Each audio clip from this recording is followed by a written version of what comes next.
Okay, and I think we're live. Hello, Rich. Thank you so much for being here. I really appreciate it. I'm very grateful and that you have joined us, and welcome everybody else who's joining us and listening in. Today we have Rich Magallanes Good job. joining us. Like I said in my LinkedIn post, somebody who's probably forgotten more about how the animation industry works than other people will ever learn. And I'm really looking forward to pick your brain a little bit. And as always, here in the Toon Room, we're really about the people. So we're really curious about a little bit of background, how you ended up doing what you do. Oftentimes I find very inspiring when people talk about different moments in time where maybe they were stuck a little bit, or happy Mhm. accidents, Yeah. synchronicities, or different things that kind of push them along their sort of career paths. So that sort of stuff.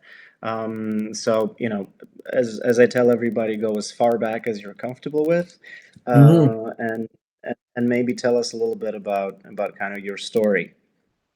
Cool. You want me to just begin, or do you want me to?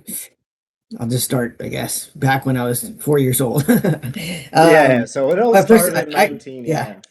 Well, actually, I will start there, but I will say thank you for having me on. It's a pleasure to be here, and I'm honored too. So, because I Thank actually you. have seen.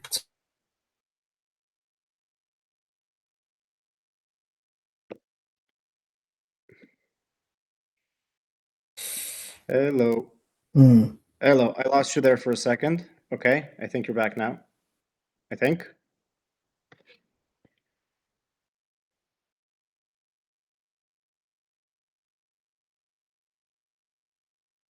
I'm back, right?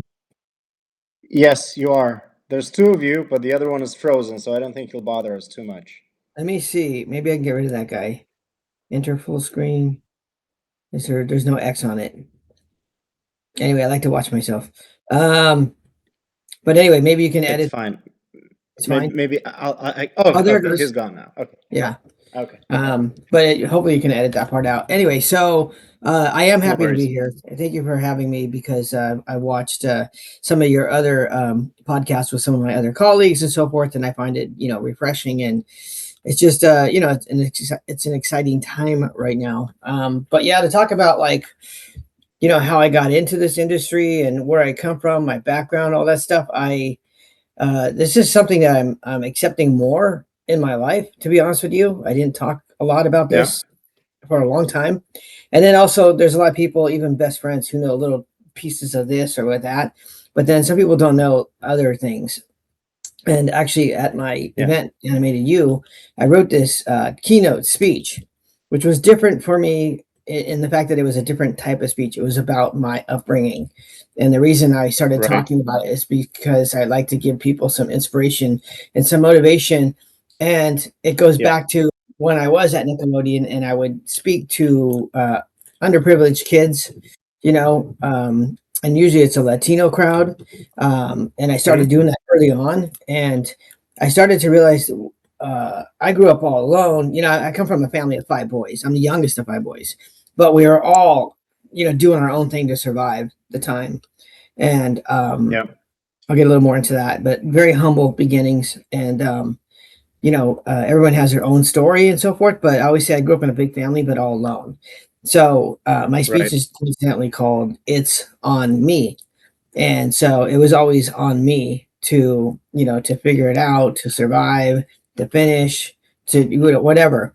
And so I kind of fell into animation. Actually, I didn't just Hmm. grow up saying, "Oh, I want to be an animation executive," or "I love cartoons," or I was always involved in production and storytelling, and I kind of like meandered my way into animation. And then when I got into animation, it was like, oh shit, I am a walking, talking cartoon character. Like, it's like everything just kind of clicked for me, and it was like, this is what I do. And but there's also like a part of me where it wasn't just like I just want to do this or I just want to do that. I have a Yeah. writing background, And so Hmm. I was just like, I just want to be a writer and I just want to write stories and do all this stuff. I actually fell in love with the overall viewpoint of watching everything come together. And I got that from my live action side when I Yeah. started working for a producer and a director. But when I was in college, I was roommates with a friend who went to film school, and I have a journalism degree. So we were always Hmm. making these really shitty, student art films that are really embarrassing. That'd probably be really fun to watch today, but really embarrassing too. Yeah. But we did all that, and then by default, because he was the director all the time, you know, um, Hmm. he was always I always had to get in front of the camera. I started out, getting in front of the camera and stuff like that, and then I don't know. It was just like we wrote these really goofy, funny things, and then we started getting more actors, and like hiring, people or hiring, whatever. And Yeah. uh, Yeah. through that journey, I went to acting school for a little while, and I really loved it because it was creative and fun. But I'm not good with the audition process. Sure. Yeah, I don't I really. mean, yeah. It's weird. Nobody is, I don't think. Yeah, I I think loved it's a seeing, tough. I loved being on stage. I loved interacting with people. I loved the creativeness of getting lost in a role and doing that. But I can't remember Yeah. lines. I mean, seriously, I wrote my own speech and I still can't remember all of it. Like, it's just like Yeah. it's Yeah. just the way my brain works. So auditions and stuff like that. And also, I hated that thing, but I did pretty well. It was fun, and I had this really great pod of like 30 people who were all creative and fun and outgoing. And we used to throw these big parties at Nice. my hotel, not my hotel, my apartment in Hollywood. And we Hmm. were known for these things, and it was just great. And eventually somebody said to me, or I was actually working in the film industry first, and I worked everything from onset PA to offset PA to whatever. Right, I was in the art department. I Yeah. was here every time I did something different, and I started working for these big motion picture films as well. So I went from this totally indie scrappy thing to like working with films with real money. Plus, as with Hmm. my friends, we were all putting together our own indie films. And when I say indie, I don't mean like indie today, like Sony's doing an indie project or whatever. It's BS. I'm talking about money from our pocket. Like we're trying Yeah. to Like get everybody. proper.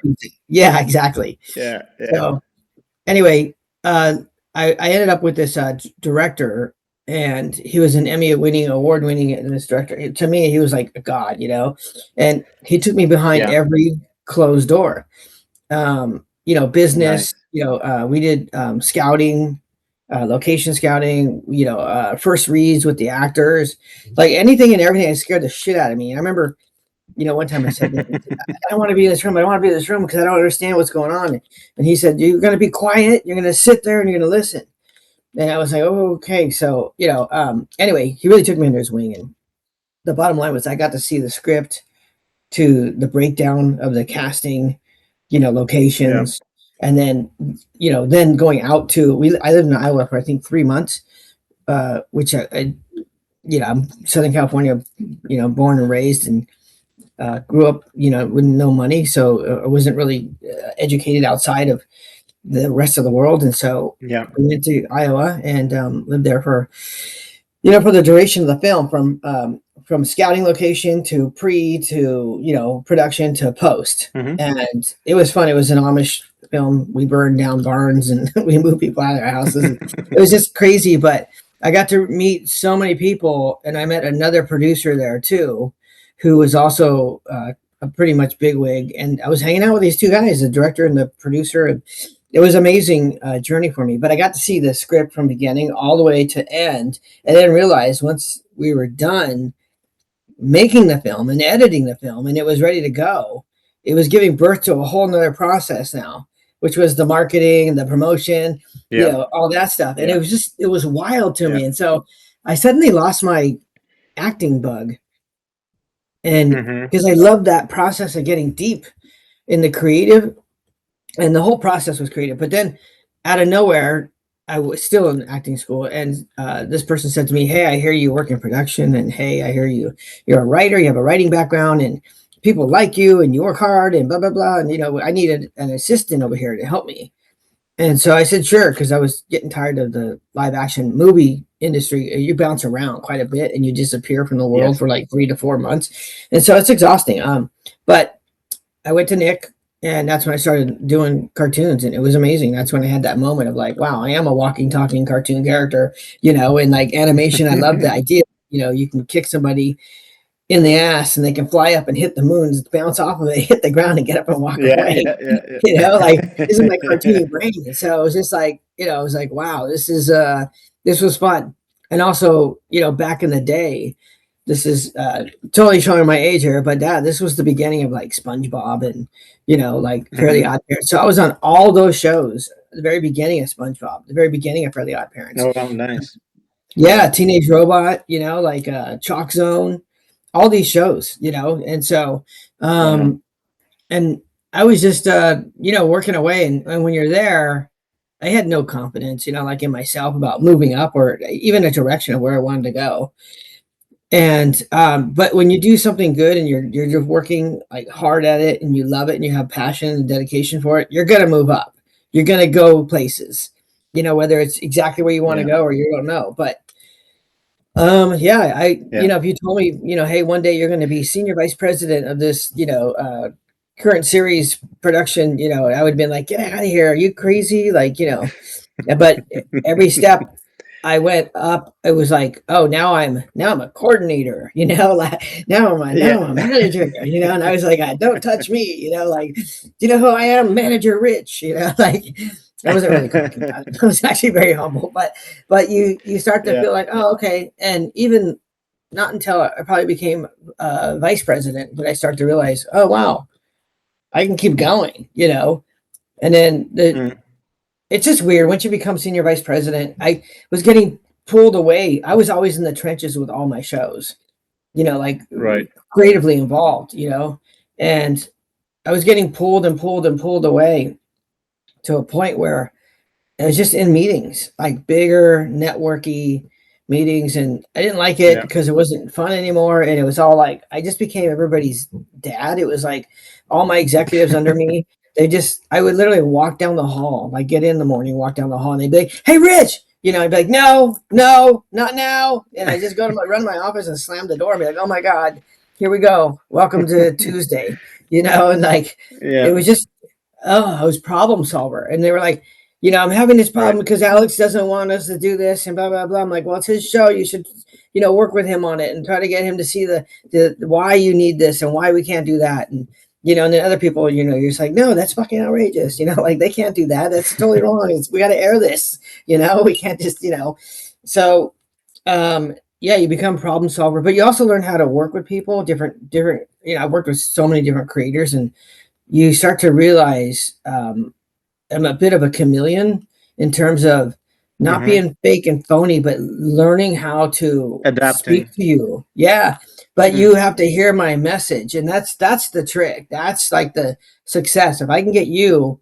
to understand and to hear my message, not saying you're going to like it, or you're gonna, like really want to yeah. play along. But if you understand, you can go, okay, I get it. Now I don't like that, but here's what we can do, and like here's the alternative. Because I had to go to so many different creators all the time with the same message about what the network wanted and why we were moving this way or why their show was adjusting in time slot over here and all that Yeah. stuff. So, but those were Yeah. like And olden that's day problems. Yeah.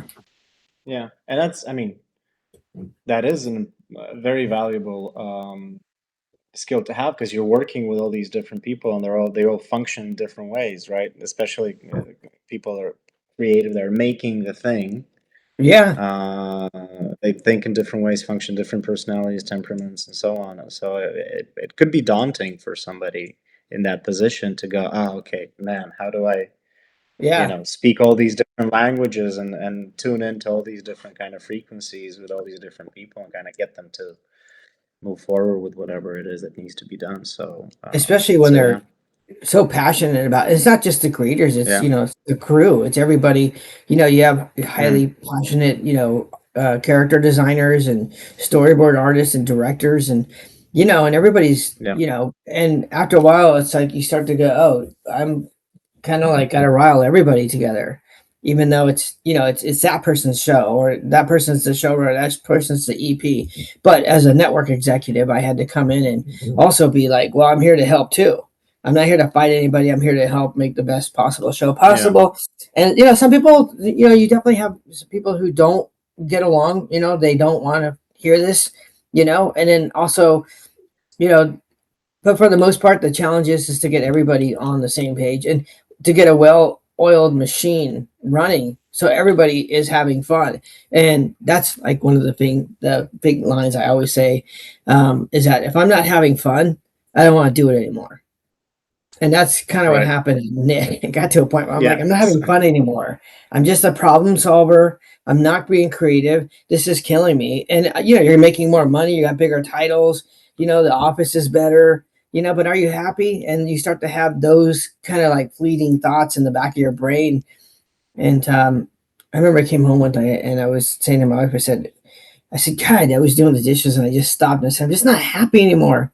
And I remember she's like, I know you're not. And I was like, what am I going to do? Am I going to be there for like another 20 years or whatever? Like, this is crazy. Like, what do you do with your life at that point? So I was starting to think about this stuff. And then I left in 2015. There was a massive layoff of Mm. management shift. And it had nothing to do with anybody's productivity. There was like, there was so many people before me. I like to say, Yeah. I saw bosses like just one after another, and other teammates and people like colleagues, and it was ridiculous. And I used to see the tide going out, and I'd be Hmm. like, oh, I'm gonna get my beach chair, run high ground, because the tsunami's Yeah. coming. But at that point, I think it was 2015. I didn't care anymore. I was like, I was done. I was cooked. And I was like, Yeah. I'm not gonna run. I see it coming. And I knew, Yeah. I knew it was coming. Like, and a lot of other people that were in my dismissal um, pod, whatever you want to call it, they were shocked because literally all of us had been there for like 18 years, 20 years, whatever. Wow. And Yeah. Yeah. it was shocking. It was like, whoa, it was like this earthquake went throughout the whole building, you know.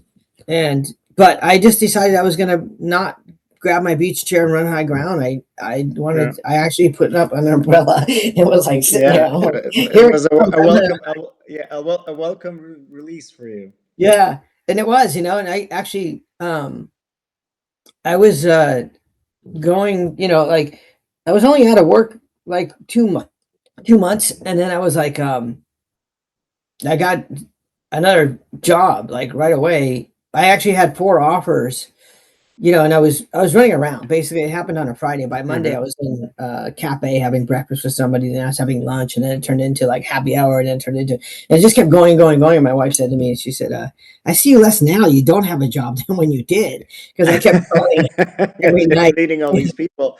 Yeah, I kept saying that. Now I got a happy hour. Now somebody wants to meet me for dinner, and I was grateful for it. For me, like Yeah. because when you're out like that, I don't think that would happen today because of the way the industry is. But I was out, Why? word spread across the landscape, and then everybody was like, "Hey, hey!" And I didn't care who you were. If you said you wanted to meet me, I was like, "Yeah, let's do it." Because you never know what's Yeah. gonna. That's another thing, is like you never know what's Yeah. gonna happen. You never know who's gonna be what, Yes. and Yeah.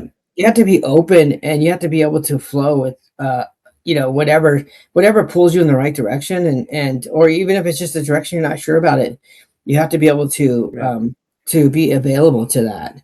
And so Yes. yeah, Totally. But what do you can you elaborate a little bit when you just said just now that it wouldn't happen nowadays? Is it because there's less positions and less work to go around, or also has like people's attitudes maybe have changed, or? I think it's all that combined, but there's definitely the, Mm. the realistic, standpoint is there's not as many jobs right now, and there's not that everything's like going away, whether things come back or not, I can't predict this, but Yeah. there's definitely, it was a big conversation at Animated You, which was we talked about this stuff earnestly and openly and honestly, and we talked about our failures and our successes, not just like, oh, when I was making this movie, we did this, and then that isn't it bitching, it wasn't about that. It was about like, hey, when I was out for 2 years, I didn't have anything going on, Yeah. and then but you never know. And then I was like, I had this huge title, and everything was pulled out from under me, and almost like Okay. this conversation is almost getting old because, but it's not, because people are still like, well, what are we doing? Where do we go? What's going to happen? Oh, it's all about indie. Okay, let's all go do indie. But is indie Mhm. profitable? I wanted to ask you, well, not ask you something, but kind of comment on sort of what you were saying earlier about this conversation you mentioned that you had during the event. I think, especially now, always, I think this is important, but especially now, it's so much more interesting and inspiring to me, at least, and I hope to many people, to talk about the failures, as it were, Hmm. to talk about the downtime, to talk about the bad moments, to talk about what happened to me. Oh, and then this happened to me, and this happened to me, and how did I Right. get out? Well, there was this opportunity that I didn't even think about, or whatever. How did I pivot? How did you do it? It's like, how do you get out of a rut? I think, and it's going to be different for everybody, right? It's not going to be kind of a one size fits all, but I think it's so important to talk about these things, to inspire people, to, like you said, be a bit more open. Talk to everybody, try different Right. things, um, and kind of sort of find the flow. I guess it's such a well, esoteric term, but I think, again, talking about these bad times and sort of how people manage them, is so Hmm. much more important, especially right now, than but the great times, like, oh, like you said, when I was working on this big movie, that's also Yeah. fun and it's interesting. You learn, um, but I think it's more inspiring and more informative and different, in a different way, if you talk about the downtime as well. Yeah. For me, when, okay, so I was just before everything got glitchy, and I'm good now, Hmm. right? I think You can so. hear me? Yes. Okay. So I was saying I went to Kids Screen, and I felt like, and everybody said this, it felt a little more positive because we were, it felt like everybody accepted the fact that change is happening. It happened, it's still Hmm. happening. We don't know what the end result's going to be, but we're all kind of positively moving forward. Nobody was like running, like down the hall or up the stairs, but we were all moving. Yeah. And when you got to the top of the stairs, the way I like to say it is that there was a bunch of doors, and you can go into all these different doors about how you're going to create or pitch or do whatever with your property. But what I've taken out of everything that I've gone to is that creators still, even in this environment, as bad as it's gotten, people have their Yeah. ideas, people have their, and they want to execute them out. So creators still want to create, creators still want to tell their story, they still want to take their, Yeah. as I said with animated you, from idea to IP. They still have that desire.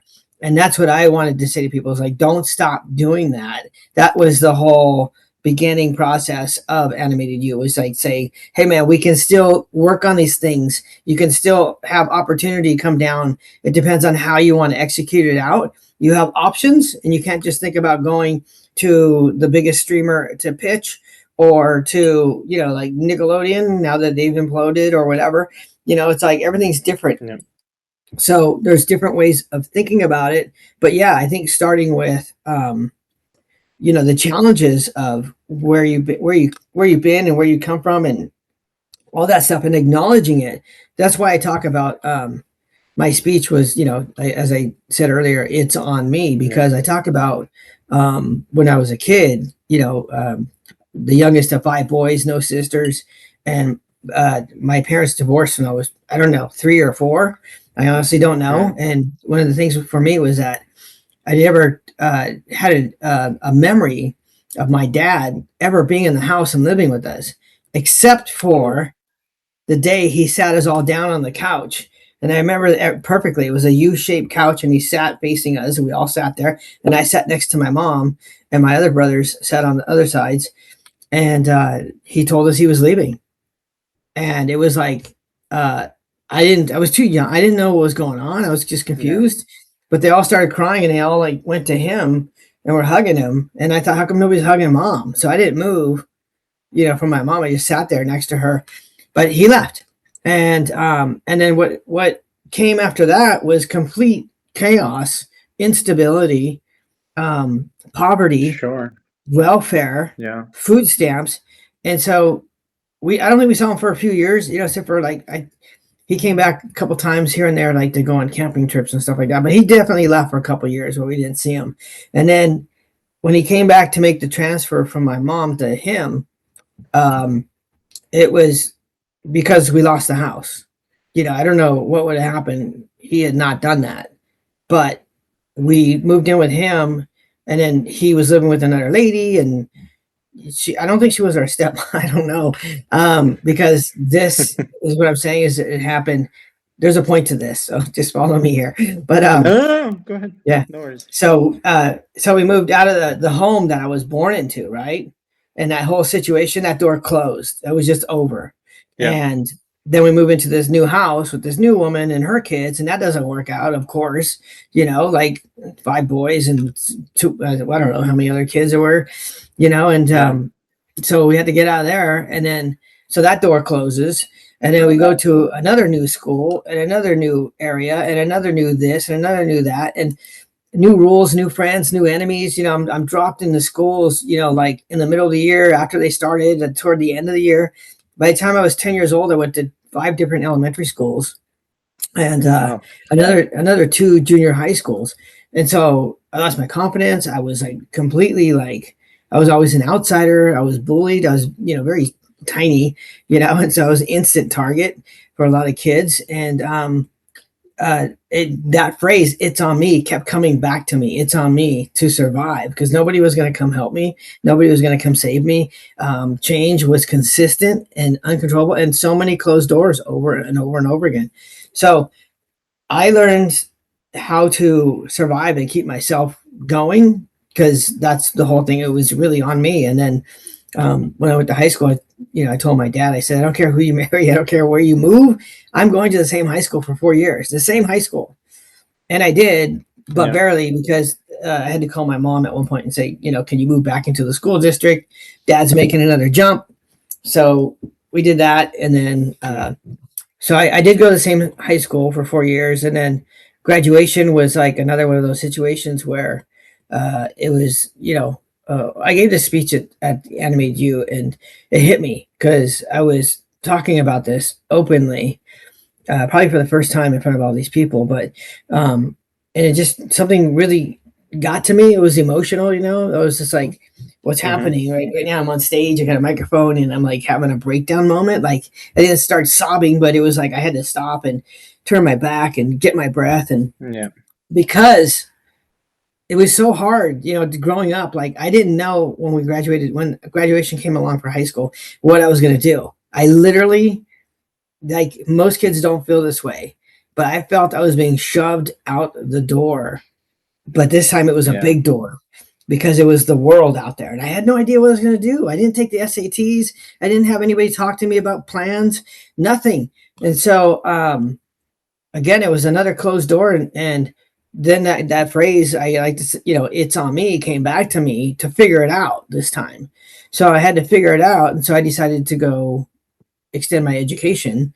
And, Mm-hmm. and it wasn't because I had a plan, it was because I needed a direction. And so, I kept moving forward and doing that. And I had no guidance, no roadmap, nothing. I went to the local JC, asked my dad for money to help me out, and he wanted to see my receipts, and he counted them out to the dollar, and I was like, this guy's not going to help me at all. And I transferred to a university, and um, then it was like, it's on me to finish, right? Because I was like struggling so hard to like I had to take semesters off so I can work and, just keep going. And I finally finished. It took like 5.5 years, and I got a degree in journalism, which I never thought I was, going to do. But I was good at telling story, and I had sold a magazine article, while I was in college, and started working for the school Oh, paper and nice. became a staff writer. Yeah, it was pretty incredible. But I think it's because I'm a visual person, and again, it goes back to the animation thing. But my point was that it was on me now to finish, and then I did finish, Hmm. and for me, it was like my whole takeaway of this thing was to keep moving. I kept moving. So what my I guess my big line is that when the world's closing doors on you, don't say why me. Say it's on me. Take it on because it's Mm. empowerment. It's ownership. And for me, it's my superpower.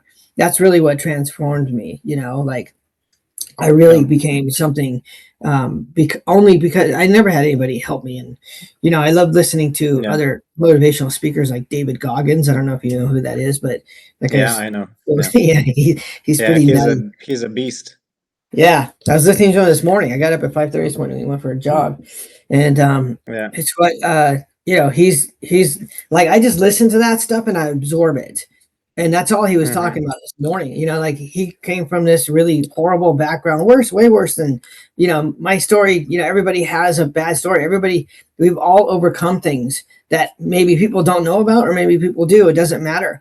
We've all overcome Yeah, these things, and you have to like recognize that, own it, and take it in because that is your power. Like, and that's what I started to realize. Like, oh, um, this is a this is my power, being able to you know as a young age go, wow, instability creates adaptability. yeah, All these things all these lessons I learned as a little kid, not knowing you're learning them, but now I'm older and you're able to go, well, fuck, I made it through. This is my resume of success and failures, but it yeah, hasn't just been all the way, like I said, no guidance, all that stuff. So I don't know. yeah. Well, it is. Yeah, it is that thing. I think that's, yeah. It is that thing of it either breaks you, and you go down the wrong path, or a self-destructive path, which it happens to so Mhm. many people. Or you adapt, or you have Yeah, no choice. Like you have to, right? right. Um, and I think it's very fitting how you drew that parallel between your personal experience, and I think where a lot of people nowadays, generally speaking, in the world also, by the way, not just in the animation industry, find Right. themselves where they need to figure things out. They need to Hmm. adapt, they need to reinvent themselves in some way. And it's probably going to keep happening for a while before everything settles, Yeah. in other industries as well, and just economically and socially and politically, you know, in the entire world is tricky now.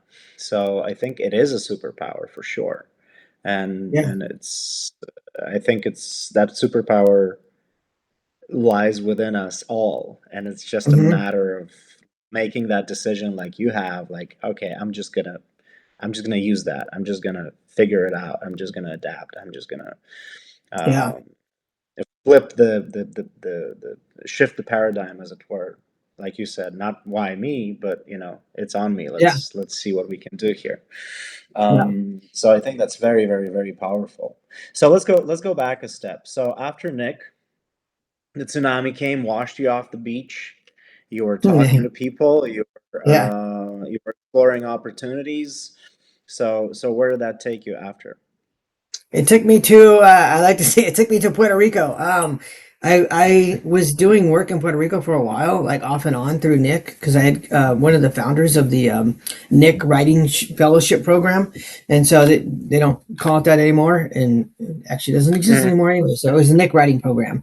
And so we ended up in Puerto Rico. We did these seminars, these Robert McKee type writing seminars, and they were Mhm. writing, pitching, developing. We did this like 3-day events. It was really Oh wow. incredible. Yeah, and then and it just kept going from there. But anyway, I really loved that island. I love being there. And my wife said to me, like, you need to get out of here, like because I was like I said, it was after the work, and I was just like constantly being bombarded by people. And I said, yeah, you're right. So I said, I'm going to go to Puerto Rico and drink pina coladas and wander the streets drunk. So I went there for about 9 days by myself, and but the whole time I was on my phone, and this woman I know who used to work at Nick was now running a studio in Taiwan, And she called me and she said, "What are you doing there on that island?" And I said, "I'm just having a pina colada," like, and she said, "Why don't you get off that island and come to my island?" And I was like, "Where are you?" And she said, "Taiwan." So, um, Wow.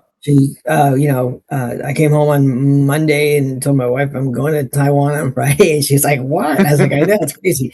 But anyway, that long story short was that I went to Taiwan. I went to this animation studio, and I started looking at all their stuff, and doing, creative, just development consultant and consultancy, and Hmm. at the same time, um, Haim Saban, um, NBC, somebody in Latin America, and somebody in France were all, saying, "Hey, take my job, take my job. I have a job for you." And so I Yeah. really the NBC thing. I went through all the interviews, and I just couldn't do it.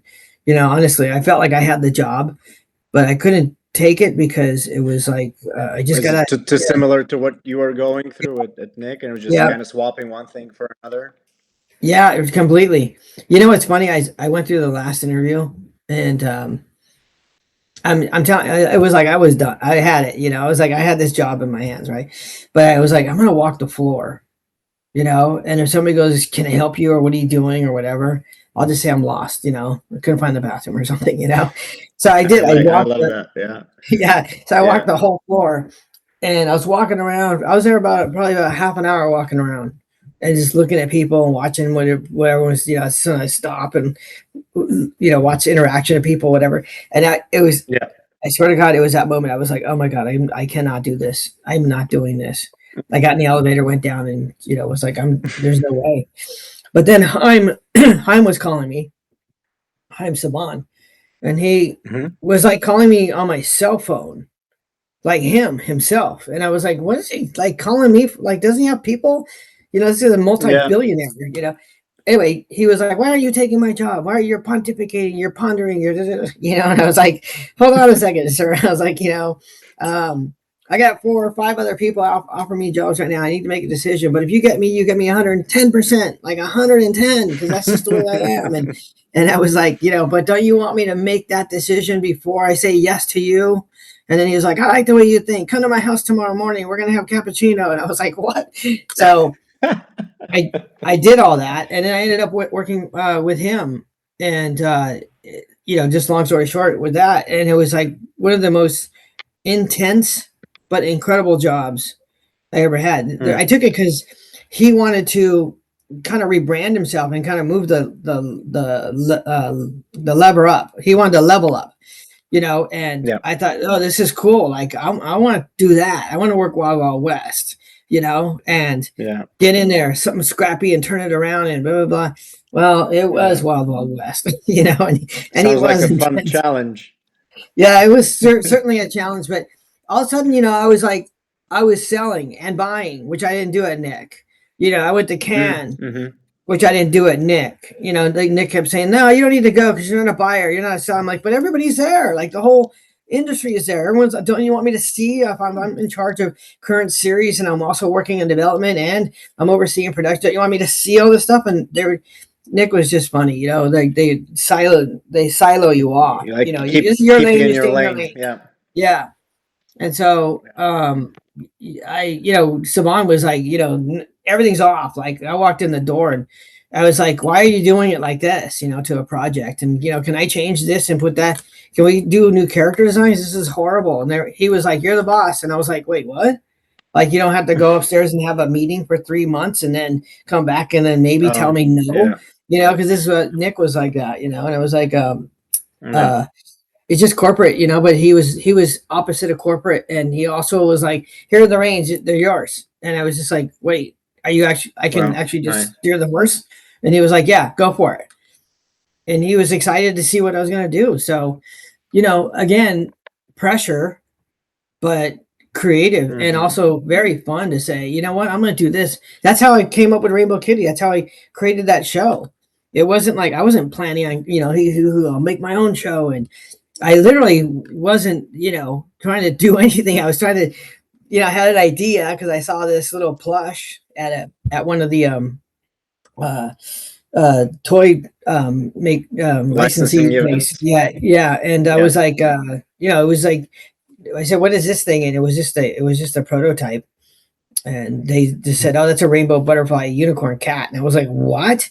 And I went to grab it, and they were like, don't pick it up. It's gonna fall apart." And I was like, "Oh, okay." So I put it down. I was like, "What are you doing with this?" And they're like, "We're gonna make a plush." And I was like, "What do you mean?" And they're like, "What do you mean?" And so we had this like, "What do you mean?" conversation. And I was like, "No, no, no. This is a show. She needs a stage. She needs her own spotlight." And I think they just thought I was being weird. So anyway, I came up with then her name and her purpose and the world she lived in, the planet Mythlandia, Yeah. and her friends, and came up with all that, and just came in and came back to them and pitched it, and they thought it was hilarious.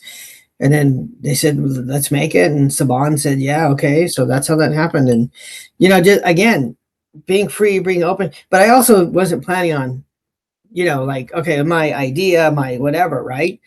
But Hmm. I went out to several different writers to try to get it done, and nobody could really wrap their head around what Right. exactly I wanted, because I knew exactly what I wanted, and then people were just kind of like, "Wow, you're really excited about this little cat."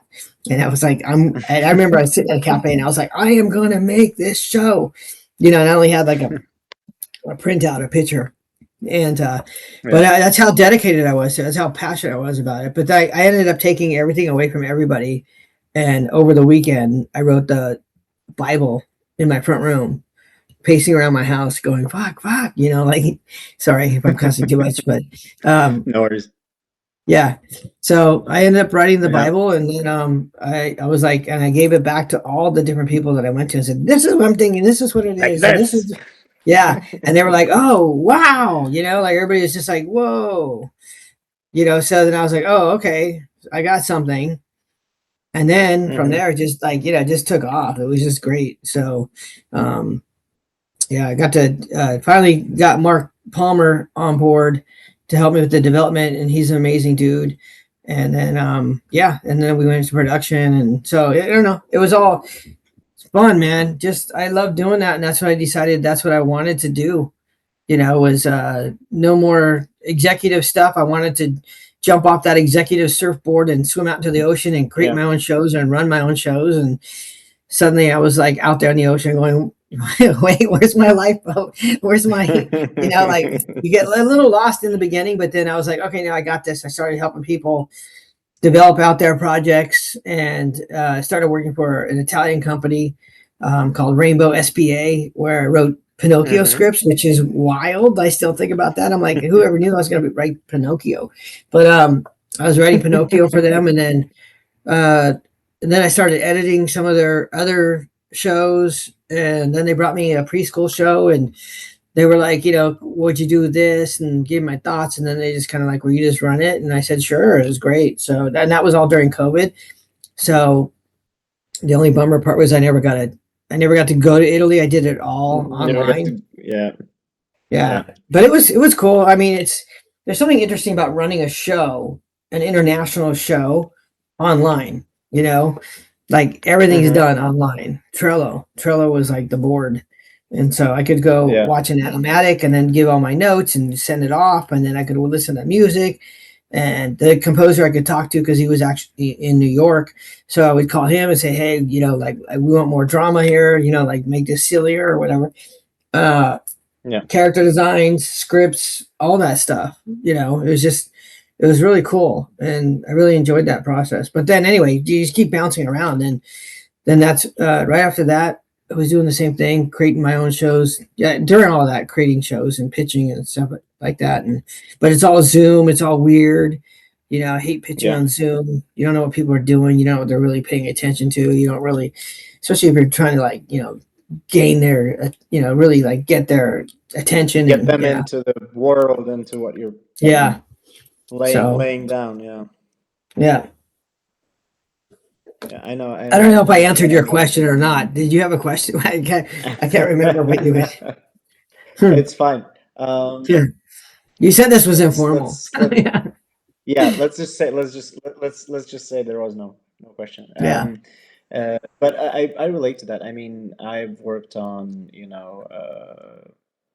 a full, season 52 11s, and we did it all on Zoom through, I was giving notes Yeah, online, like, sketch and things like that, and then the occasional meeting and developing all the art and everything, and never sat in the same room with any of the guys from the studio who are actually, doing the thing. So it works, but it's that's why it's a different process, I suppose.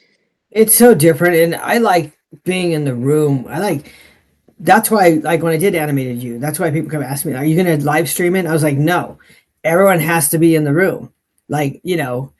I was just very. I'm putting together like I'm editing a reel together. It's called the replay reel, and Yeah.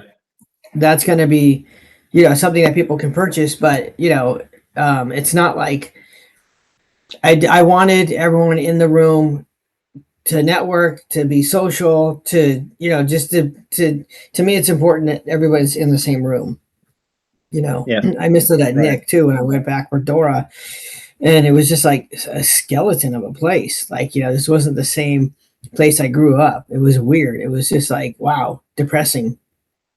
So, Yeah. but you know, I don't know. There's a part of me where I'm loving the fact of like everything's changing so much that um, we're a little more free to say what we want to say and do what we want to say and not worry about stuff. Like I don't care anymore, you know, like Mm. to talk about just, instances and things that happen and just everything that's in the industry happening and where a lot of times in the past people are being very political and saying like, oh no, we're working on this and we're working on that and we got this going on, and it's kind of like the jig is up. Everybody knows there's not going, there's not shit Yeah. happening. So if you go to like a conference and you got a team of people up there and like, oh no, we're working on this and that, it sounds like they're super busy, but you kind of go, not Hmm. really, because I have friends that work there and we know you're not taking pitches, Yeah. so it's a little bit like, and then because the creators are having more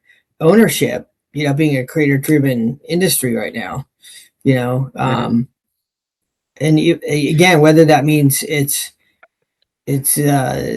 financially beneficial for people or not, um Yeah. it's still like creators are having their day right now, with kickstarters and just everything that's happening. There's different choices to be made, I guess, and Hmm. for myself too, Well, struggle with it. Yeah. yeah. Well, like you were saying earlier, maybe for some people it was an old idea or something that they were passionate about trying anyway. But for most people, it's like they had to adapt, right? They had to do something. They had to figure out different ways because all the other doors were closing, and they had to go like, "Hey, I guess I got to pick up this rock and carry it on my own. Let's see what other avenues I can pursue," right? Right. Um, 100%. so talk to me a little bit about what motivated you to start animated you, because it's tough putting together an event like that. It's tough bringing people together. We Yeah. were talking earlier a couple of weeks ago. It's tough to put asses in seats, Oh yeah. and it's an undertaking. So what was driving you when you were coming up with the idea and decided to put this thing together and a live event at a time where big companies are shutting down their live events. We won't name names, Yeah. and are, I'm not saying that they don't see the value in it, but certainly not in financial or economic value, since Mm. this is a thing that are cutting off the books. So I'm sure you were aware of the difficulty of or organizing this, getting into it, but there must have been something driving you, powerful enough for you to take the leap. Yeah, it goes back to what I was saying earlier about every time I went somewhere, I felt like creators still wanted to create. And I'll be Hmm. and it's and I love like I said, coming from this situation of like a humble beginnings and so forth. When I was a kid, if somebody were to tell me, "Hey, it's going to be okay. Hey, you don't have to stay in this environment. Hey, you can work your way out of here." I mean, I used to say this all the time: is that I never knew what I wanted because I didn't. I was so discombobbled Yeah. about being juggled around and whatever, and it's on me, and it's just like everything was all like it's on you, and figure it out, whatever. I'm out of here. Just nobody around to like really guide me and hold my hand, and that's when I started talking and I started realizing if I can do that for people, this is what I love. I Hmm. wish somebody did that for me, especially as a kid. And that's when I was speaking Yeah. to the kids, the younger kids, I was like, oh man, they may not really comprehend what I'm saying, but if I touch one kid, if they can like just like in their mind go, oh shit, I don't have to be on food stamps. I don't have to be living. So I never knew what I wanted, but what I knew was what I didn't want, and that's what drove me.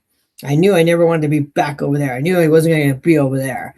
So this is Hmm. what for me, what drives me forward, and for being, from a creative environment, and also, getting people inspired and motivated, and recognizing that creators still wanted to create, no matter where I went. The conversation was, "Well, I have this idea. Well, I have this thing I'm trying to work on. I really would like to get this made." That's why Animated You came together, because I was saying, "Oh, I really want to supply this for the people." And it's also kind of in Hmm. my DNA to like put together these big things. And I actually put together these networking events called the animation shindigs. And Okay. so, yeah, and I just did one in February last year, February, October. And that's when it hit me. It was like, because I started those by just saying, "Hey, everybody, I'm going to be at the bar. Does people want to join me?" I thought I was going to be that guy where they're like, "Oh, yeah, he's over there in the corner." Well, the first time I did it, it was like 50 people out of nowhere were like, "Yeah, I'll come." And I was like, "Oh shit, I have to be an adult and go get space." Like, I didn't want to do that. Yeah. I wasn't trying to, I just wanted to be like, "Hey, if you're coming in town, like, come on by." And because it was like a week before Kid Screen or something like that. This was a couple years ago. So when it was still Yeah. in Miami. And so, but yeah, it grew into this thing where like I had like over 100 people, and I actually went and got space, and I had to pay for that space, but I didn't tell anybody. I didn't charge anybody money because I figured it wasn't a lot of money, and I figured if Yeah. everyone buys their own drinks and everyone buys their own food and everything, like I'm doing something for the community. I'm doing something Yeah. for the bar. I'm doing something for whatever. So everything worked out. It was great, and then I did it again in a bigger space and a bigger venue. That was phenomenal. And then I didn't do it for about a year and a half or something. And I thought, oh, I'll do it again. And I did it in November because every time I've done it, I've been like, oh shit, I think we need to get together. Oh shit, I think we really need to get together. And this was like, oh man, it's bad right now. We should just get together. So I did it again in November, and I had that, and I was like, wow, I started to think about Animated You and thinking about like, yeah, this is a great time to really get everybody together. But yeah, you're right. It was way more work than I thought it was going to be. And I kept saying to myself, now I know why people don't do this, because there were literally times when I actually wanted to just crawl up into the corner, like physically, literally, mentally, and just crawl into a ball and like lay on the floor. And I mean, and Yeah. I'm Can not that imagine. type of person, but man, this drove me to that a couple times. And I would eventually like go, okay, I gotta get back. You gotta start working on. I had to get a venue. I had to, I had to get the insurance. I had to get a crew. I had to, you're talking like everything from food, snacks to like I got T-shirts made. I got the banner made. I got Hmm. the silly things like the balloons and just the atmosphere of the place, and just trying to get sponsors on board. I went to all the different animated communities, and some of them said no. And I was just like, I don't understand why they would say no, because I'm just saying, I'm not asking you for money. I'm saying, I just want to put your banner on my webpage to give you some visibility. I might drive traffic to Yeah. you. You might get some, candidates or some new membership. And some of them, I think because I was new, and there's Hmm. an untrusting thing there. It was Yeah. kind of bizarre to me, but anyway, it was hard, man. It was definitely hard. I'm still recouping from it, to be honest with you. Um, hold on. Can you hear me? You can hear me, Yeah. right? Yeah. Okay. Um, so yeah, there's a lot of work, and especially, yeah, like you said, I was trying to be really competitive with the price because I saw some other people doing other things, similar things, different intention though. My intention was 100%, being real. I talked to all my speakers and would say, hey, you're not doing me a favor. This is you giving back to the community. Think about it that way. And also think about, like, yeah, you're coming to my event and it's definitely feeding into my ecosystem, but at the same time, I'm scratching your back. Like I'm gonna say, hey, go check out Alex's, Toon Boom and check it out, and like Yeah. you should subscribe. Or if this guy's a character designer and he's got a web page, and we're gonna put all that, in the replay as well. So that's it's definitely like, and they're promoting themselves at the same time. Like if you just come to the Yeah. event and talk, people go, oh wow, you got that going on. Wow, that's awesome. I'm gonna join, or I'm gonna check it out at the very least. You know, and Yeah. so I think that's beneficial. I like to feed into the community, like so, it's definitely a challenging thing, but at the same time it's very rewarding. And yeah, man, it was Yeah. exhausting. I gotta be honest with you. You know, there's no Yeah. doubt, no doubt at Yeah. all. Yeah. I can imagine, but it is. I think if you, I mean, I guess, and not nowadays, this is a little bit tacky to say, but it is. It's true. We were talking about this also with Corey a little bit last week. But if you have a strong why, Yeah. right? If you have a strong drive, if you know why you're doing this, then everything else is important, but almost, well, not beside the point, but almost beside the point.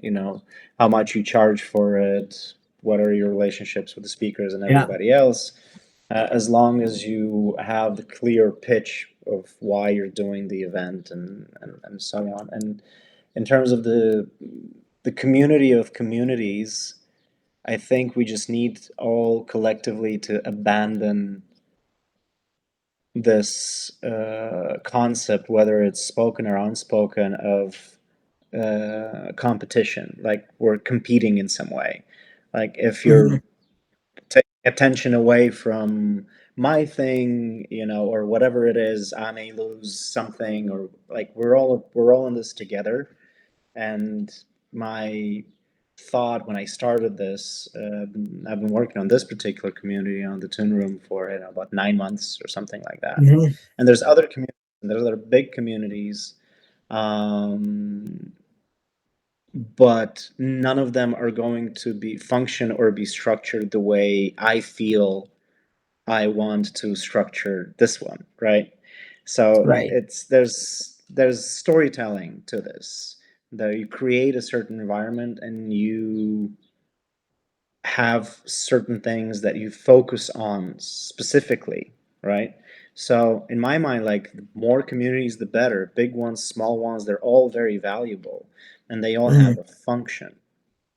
But at the same time, I think we should have more of that attitude, generally speaking, especially now in the industry, of where we scratch each other's backs, paying it Yeah. forward, and not thinking about it as competition, but thinking about it as a type of synergy.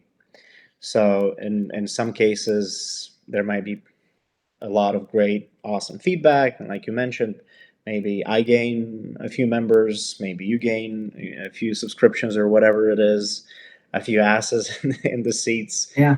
Sometimes maybe it's less so. Sometimes maybe even if it's one person who learns about another person, goes, oh, and you made a connection. That's already, the magic of networking. So Yeah. I personally, I wish to see a little bit more of that happening Yeah. as well, and people kind of just dropping this notion that we're competing in some way. I think there's enough space for us to communicate and to talk. And the more avenues we create to enable that and empower that, I think the better. Because at the end of the day, you were telling the story earlier where your wife didn't see much of you after you were done with the job, right? Yeah. You Everything is a team sport in life. You need other people, Yeah. and it's your relationships are so important. And if I can create a space where people can meet, where you can start or nurture those relationships, then the more of these safe spaces we have, the better. So I never see it as competition. So it's bizarre to me as well. Basically, that's what I'm Yeah. saying. Yeah, I think I mean that's exactly right, right there. Yeah, I could have been like, "Oh, I don't want to advertise your thing too much because now you're taking away from my thing when this is, I'm trying to do this." But Yeah. um, just again, it there's got to be like this community coming together, and it's not being overly protective or jealous or whatever. It's literally like helping each other out, and Yeah. there's definitely a portion of that that has to be upfront and earnest about it, and so and yeah, and I'm for me it was like Animated You. I actually did much more than just put together the event. I opened up my own business. It's Mm. Animated You Inc. So it's like I got my own, I got my own business, and I spent a lot of money on this thing, and I'm going to be opening a podcast as well, and so Awesome. I'm going to be doing all that stuff, and it's like, um, and I definitely, just based off of all this feedback that we got, I'm working on Animated You too, so you know, Yeah. um, yeah, but now I'm going to plan a little further out, a lot further out. I did it pretty quickly, and it's pretty phenomenal, with the amount of work that went into it. And even like I have a high performance job coach, and that's another thing. It's like, Hmm. somebody said to me like, "Oh, you have a job, like you have a coach," and I was like, "Well, yeah." I was like, I couldn't do all this by myself. Kimberly Spencer at Communication Queens, she's like Hmm. she I had to set up Kajabi. I had to do all these like crazy things that I would never have been able to do by myself, or they would have just taken me a lot longer but Yeah. yeah, you Yeah. got to work with people, and you got to have your own little community to help you out to get things done. The web page, all this stuff is just like it's an insurmountable amount of work, and if you don't have people to help you Yeah. to swim through it all, you're going to be out there like on your own. And if that's what you like, then go for it. But that would have taken me another 6 months, and even there was points where we were like, maybe we should push it back, and I was like, no, we're hitting these dates, these are our dates, and I'm coming. I wanted to make sure that we didn't slow down. I didn't want to lose any momentum. I wanted to like Yeah. fire off all cannons, and even if it um everything came together so well. It was, of course, there's little things, little hiccups, but nothing major. And it was just, I'm proud about what happened. And I'm also exhausted. So I was like, it's hard for me. People were like, yeah, people kept going like, how do you feel? And I'm like, I don't know, not now. Leave me alone. Like, I'm too tired to be like, woohoo. I was like, yes. Yeah. Yeah. So Yeah. But yeah, it makes sense because you're giving away so much energy, right? You put yeah, energy in the organizing of it, but then you're performing essentially for 2 days, right? You're there, yeah, you're speaking to people, it's public speaking, this is exhausting stuff. It's not easy. You're talking to people, you give away a lot of energy, and you need time to kind of fill that yeah. cup back up. So that I makes said sense. it. But listen, Yeah. go, Oh, go I ahead, was go just ahead. gonna say, like, I said real quickly, one of my posts, I said I gave away a part of my soul last week, but Yeah, what I got back was tenfold. So, but it's so true. Like, when I thought yeah, about that, I was like, yeah, I gave a piece of me away, but literally what I got yeah. back was even bigger and better, just from everybody else. And that's part of that community that we're talking about. Like I'm giving to them, they're giving to me, and then we're all, like celebrating this thing. So, yeah. Yeah, yeah.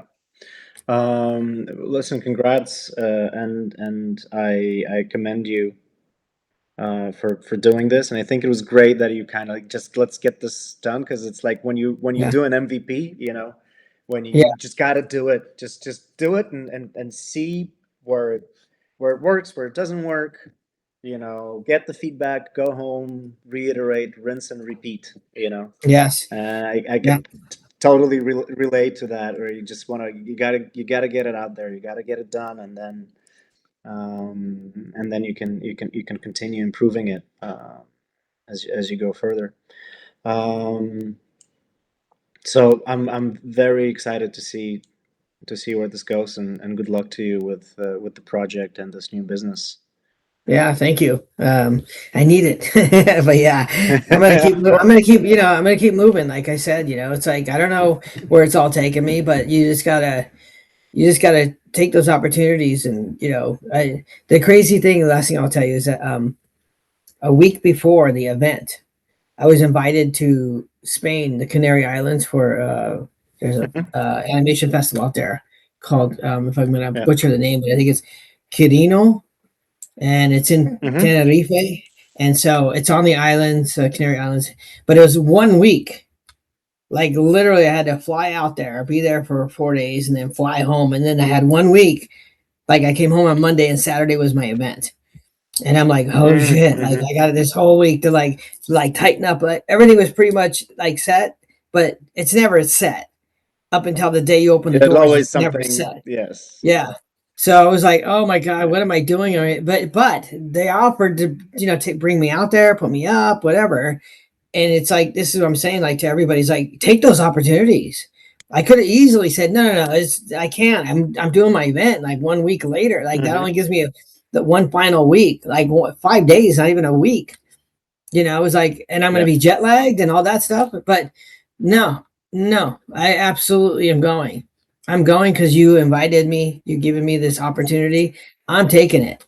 And so that's what I did. I jumped on board and went out there, and it was a hard trip to make, but got out there, met so many people. It was fun. It's like you got to take those moments. If something like somebody offering you to go to Spain, and it's an invitation, take it, jump on it, move with it, flow with it. Like we were talking about earlier, you got to be open to those opportunities. And it's so easy to say I can't, I'm busy, or it's 1 week before. No, I met great people and I'm still talking to them, and I may have some speaking engagements. There's two people who are like, said like, you need to come back and speak. And yeah, I was like, yeah, I'll definitely come back and speak. This is what I'm all about. Like I want Yeah. to speak. I want to move around. I want to keep going out there and doing what I do. And so, and you never know what's going to come out of any of that. So take it. That's my advice to your listeners. Yeah. Totally. I always end these with the same question for everybody. If you've listened to the some of the other conversations, you probably know this already. But this community I'm trying to build here is called the Toon Room.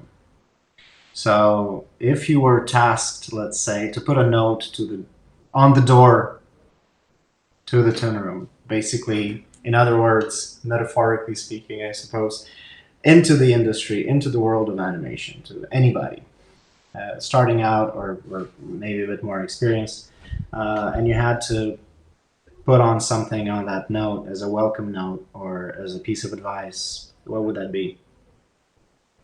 It's very simple for me. I would just say keep moving, period. Like, and what that involves is continue to sharpening your skill set and your mindset, because one thing also about animated you is that I had motivational speakers there, Mm-hmm. because not only are people speaking all that are in the animation industry motivational by their story itself, but if when you want to be a creator, a showrunner, executive producer, or somebody in some kind of leadership position, you need to be in the right mindset. And so to me, that comes with keep moving. And that could be a physical thing too. This is why I run. I run all the time because I have to keep moving. My it's good for my physicality. It's good for my mentality. And so, my mental state of being. And I think, we all need that. So my simple advice is keep moving. That's my post-it note for your door. Awesome. Yeah. Rich, thank you so much for doing this, for the conversation, for all the insights, for all the intimate personal stories. I really, really appreciate it.